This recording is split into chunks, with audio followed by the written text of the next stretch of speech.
The alarm goes off at 6:30 a.m. Not loud, not urgent, just another ordinary morning arriving exactly on time.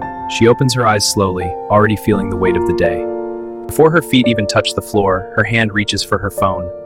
Emails, notifications, headlines. The world begins rushing in before she's even awake. A quiet tightness settles in her chest. Not sharp enough to alarm her, not loud enough to name, just familiar enough to weigh on her silently. She's not in danger, nothing is falling apart. There's no crisis waiting outside her door, and yet, somehow, it already feels heavy.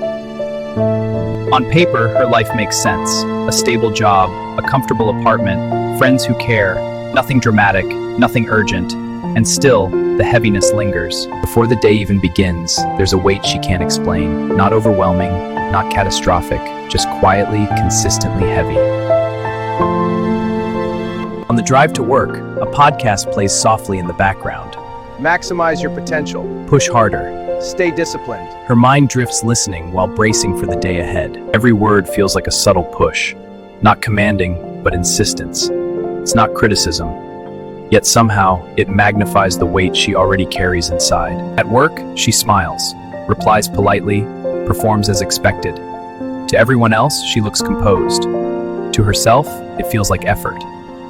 Everyone says she's doing great, and she is, technically. Every box checked, every task completed. Yet inside, there's a quiet unease she cannot shake. But something still feels off. The question lingers quietly. Why does everything feel harder than it should? She isn't lazy, she isn't ungrateful. She's simply trying. Yet even small tasks feel like uphill climbs. She wonders if the problem isn't the work, not the expectations, but somehow herself. At night, she scrolls through her phone, a quiet habit she barely notices. The room is dark, but the light from the screen feels overwhelming. Engagement announcements, promotions, celebrations, new homes, happy faces everywhere. It's heartwarming to see all the good news spreading. Every scroll brings more joy and connection. She doesn't feel jealous. She doesn't feel angry. She just feels slow, small, stuck. As if life is moving past her while she waits. Everyone else seems lighter, moving forward faster, living with ease she can't touch, thriving where she feels paused, distant, unsure. Comparison doesn't always shout. Sometimes it whispers. You're late. You're not enough. You should be further along by now. And she goes to sleep, carrying the quiet weight of the day, not broken, not failing, just tired in a way that lingers. Maybe she thinks she just needs more discipline, a little push, a bit more focus, and everything would feel easier. It seems simple, but it rarely is. Burnout rarely starts with laziness. Anxiety doesn't begin with weakness. Loneliness doesn't mean you're unlovable. There are deeper patterns beneath what we see. Sometimes we learn that love means achievement, safety means staying quiet, being needed means being valuable, so we adapt to survive. Adaptation keeps us safe. It teaches us how to cope, how to manage expectations, how to meet the world's demands without breaking, at least visibly. But what once protected us can quietly exhaust us. Not all fatigue is obvious. Some of it lives beneath the surface, unseen. And sometimes, understanding the pattern is the first step. Not to fix instantly, no to judge, but simply to see, clearly, why we struggle. What if the problem isn't that you're broken? What if it's not a flaw, but simply that your nervous system is tired, constantly alert, always scanning, always performing, always anticipating? Even small tasks can feel like a challenge because the body stays in quiet survival mode long after the danger has passed. We push ourselves, we prove ourselves, we perfect ourselves, and we call it ambition. But beneath it often lies fear. Fear of disappointing others, fear of being overlooked, fear of not being enough. It's subtle, quiet, but persistent, guiding every action without permission. Sometimes we mistake this exhaustion for laziness or a lack of willpower, when really it's our body speaking, slow down, you've been carrying too much. And noticing it is the first step, to understand, not blame, to see, not shame, to start gently moving toward balance, one quiet breath at a time. This is the gentle mirror. Not a place for shame, not a place for just try harder. Here, we slow down and pause. We don't yell, we don't push, we explore quietly the psychology behind everyday struggles, burnout, anxiety, loneliness, and more. Not to label you, not to judge, but to help you understand yourself with clarity, compassion, and patience.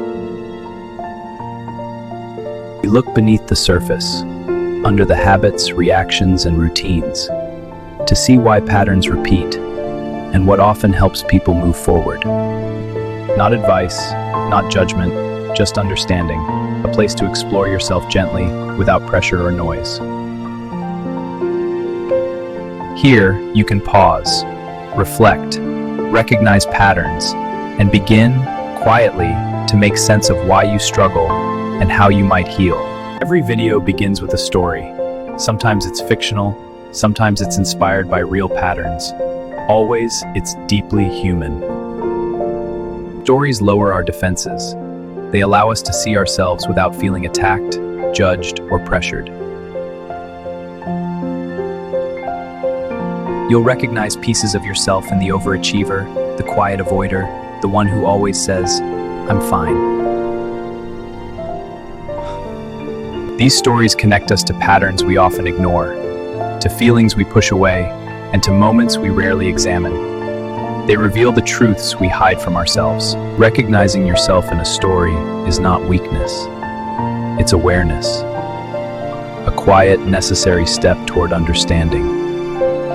So watch, listen, reflect, see the patterns, notice your reactions.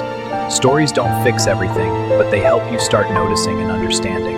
After the story, we look beneath, beyond habits, actions, and words, to the patterns driving them, to the nervous system, attachment, and learned beliefs. Attachment patterns quietly guide our relationships. They shape how we connect or how we pull away, often without realizing it. Learned beliefs shape expectations of ourselves and others. They whisper rules we barely notice, yet we follow them, believing it's just how life works. Emotional conditioning is subtle. It tells us what to feel, how to react, and what is safe or unsafe, often without words or awareness. Understanding this can help us regain control. We don't give clinical labels here. We offer lenses, ways to see ourselves differently, to understand why reactions repeat and why shame begins to loosen. When curiosity replaces judgment, we start to notice ourselves clearly. We begin to ask, why do I do this? And for the first time, we listen without blame. And finally, we explore what helps. Not instant transformation, not dramatic leaps, just small shifts, gentle actions that begin to change the pattern. Setting boundaries, saying no without guilt, resting without shame, these are quiet tools. They matter more than we often realize. Honest conversations open space, to speak truth, to feel heard, to release tension, small but powerful steps toward relief. Healing isn't about pushing harder, it's about resting. Resting without guilt, without shame, without thinking you're wasting time. Healing rarely happens in leaps. It happens in inches. Quiet progress, almost invisible to the world, but deeply felt inside. Notice these small steps. Celebrate the quiet wins. Each breath, each boundary, each pause, they are the real markers of change, the gentle way forward. If you've ever asked yourself, why am I like this? Without wanting to judge yourself, you're in the right place. This is for quiet understanding. Subscribe to The Gentle Mirror, not for pressure, not for loud advice, but for insight, reflection, and gentle clarity about your patterns. Here, understanding comes first. We explore the cycles beneath, why we react the way we do, and what that way helps us move slowly forward. Not to fix you instantly, not to tell you what to do, not to shame or criticize, just quiet observation, clarity, and perspective. When we understand our patterns, we don't just cope, we begin to heal. Not loudly, not dramatically, but quietly, in small, meaningful ways. Healing can be quiet, slow, gentle. This is the gentle mirror, a place to see, understand, and move forward. And it starts here with you.